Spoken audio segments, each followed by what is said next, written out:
আমরা যে ঐতিহাসিক ছাত্র গণঅভ্যুত্থানের মধ্য দিয়ে দীর্ঘ 16 বছর আন্দোলনের মধ্য দিয়ে যে ফ্যাসিস্ট সরকারের যে পতন হয়েছে, সেই পতনের পরে মানুষের যে আশাকাঙ্ক্ষা, যে প্রত্যাশা যে আগামী দিনে একটি জনগণের সরকার প্রতিষ্ঠা হবে, একটি অবাধ সুষ্ঠু নিরপেক্ষ নির্বাচন হবে, একটি নিরপেক্ষ সরকারের অধীনে, একটি কেয়ারটেকার গভর্নমেন্টের অধীনে, সেই জন্য আমাদের জাতীয় ঐক্যর বিষয়ে আমরা বারবারই বলে আসছি।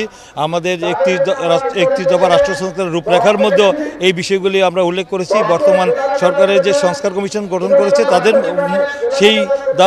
তাদের এই সংস্কারের মধ্যেও আমাদের অনেক সংস্কার মিলে গিয়েছে, কারণ আমাদের তো চাওয়া পাওয়া জনগণের স্বার্থে এবং একটি অবাধ সুষ্ঠু গ্রহণযোগ্য একটি নির্বাচন। তাই আমরা চাচ্ছি একটি জাতীয় ঐক্যের মধ্যে যেন ঐক্য বিনষ্ট না হয়, যেন পতিত স্বৈরাচারের দোসর দালালরা যে জাতীয় আন্তর্জাতিক যে গভীর চক্রান্ত ষড়যন্ত্র হচ্ছে, ষড়যন্ত্র করে দেশে যেন অস্থিতিশীল পরিস্থিতি সৃষ্টি করে আমাদের এই অর্জন, এই শহীদের রক্ত যেন বৃথা না যায়, এই অর্জনটা যেন আমরা আগামী দিনে একটি অবাধ সুষ্ঠু গ্রহণযোগ্য নির্বাচনের মধ্য দিয়ে যে জনগণের সরকার জনগণের কাছে প্রতিষ্ঠা করতে পারি, তার জন্য এই ষড়যন্ত্রকারীদের ব্যাপারে সতর্ক থাকতে হবে এবং এই অন্তর্বর্তীকালীন সরকার যেন নিরপেক্ষভাবে তারা এই একটি দ্রুত রোডম্যাপ ঘোষণা করে ডিসেম্বরের মধ্যে যেন জাতীয় সংসদ নির্বাচন অনুষ্ঠিত করে।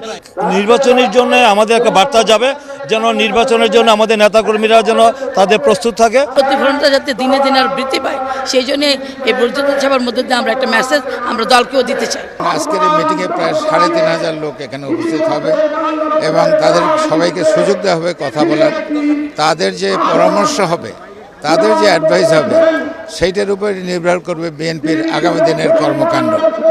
এবং আগামী দিনের কর্মকাণ্ড কি, সেটা হলো বাংলাদেশকে একটা স্থিতিশীল বাংলাদেশ করতে হবে, স্বাধীনতা সার্বভৌমত্ব বাংলাদেশের অখণ্ডতা রক্ষা করতে হবে। তো সেইটা করার জন্য আমাদের কি করণীয়, সেটা আজকেই আমরা কথা বলবো এই ব্যাপারে। বর্তমান যে একটি সরকার, এই সরকার অন্তর্বর্তীকালীন সরকার, নিরপেক্ষ সরকার, একটি বৈষম্য বিরোধী ছাত্র গণ অভ্যুত্থানের ফসল। এই সরকারের যেটা দায়িত্ব, আমরা মনে করি রাজনৈতিক দল হিসাবে যে যত দ্রুত সম্ভব জনগণের কাছে ক্ষমতা দিয়ে এই সরকার বিদায় নেওয়া। এই নির্বাচন যে কত গুরুত্বপূর্ণ তা আমরা উত্থাপন করব এবং হাসিনার সরকার যেভাবে বাংলাদেশের বিভিন্ন সেক্টরে ধ্বংস করে গিয়েছে তা দ্রুত মেরামত করার জন্য শুধুমাত্র জনগণের সরকার প্রতিষ্ঠা করা ছাড়া কিন্তু বিকল্প নেই। অতএব আজকে যে নানা ধরনের উছিলা করা হচ্ছে, এই উছিলায় দেশের কিন্তু ক্ষতি হবে।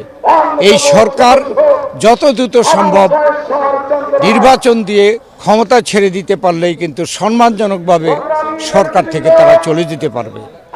আর স্থানীয় সরকার নির্বাচন বা সংস্কার এগুলো চলমান বিষয়।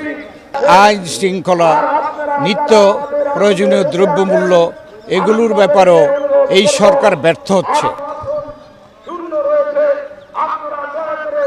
নির্বাচনের কার্যক্রম তো আমাদের সবসময় দাবি আছে, একটা অতি দ্রুত নির্বাচনের রোডম্যাপ।